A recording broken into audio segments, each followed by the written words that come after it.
মোৰ নাম অফিচিয়েল মুন্না, মোৰ বয়স 28 বছৰ আৰু মই এজন খাঁটি বেকাৰ।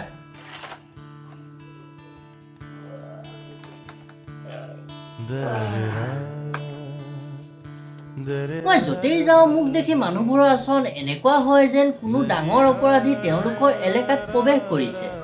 কিন্তু মোৰ মতে বেকাৰত্ব এটা বিশেষ কলা, যিয়ে আমাক শিকায় যে একো কাম নকৰাকৈও জীৱন কেনেকৈ কটাব পাৰি। কেইদিনমান আগতে যেতিয়া মোৰ পৰীক্ষা একেবাৰে মূৰৰ ওপৰত আছিল, তেতিয়া মই বহুত টেনচনত পৰিছিলোঁ। ভাবিছিলোঁ ইমান পঢ়া শুনা শেষত কাৰ বাবে। ঠিক সেই সময়তে মোৰ লগত অফিচিয়েল মুন্না দেখা হৈছিল। তেওঁ মোক ক'লে, জীৱনত ইমান পঢ়া শুনা কি প্ৰয়োজন? যদি সকলোৱে পঢ়ি শুনি কামত লাগি যায়, তেন্তে তেওঁলোকক বহি বহি চাই থাকিব কোনে? কচম, এই কথাটোৱে মোৰ হৃদয় স্পৰ্শ কৰিলে আৰু মই বেকাৰতক সাদৰেৰে গ্ৰহণ কৰি ল'লোঁ। মোৰ সপোন হ'ল যে 42% বেকাৰ যুৱক যুৱতীয়ে ভোট দি মোক প্ৰধানমন্ত্ৰী বনাওক, যাতে মানুহে বেকাৰত্বৰ শক্তিক অনুভৱ কৰিব পাৰে। মই তেওঁলোকক দেখুৱাব পাৰোঁ যে আমাৰ দৰে বেকাৰসকলে যিকোনো কাম কৰিব পাৰে।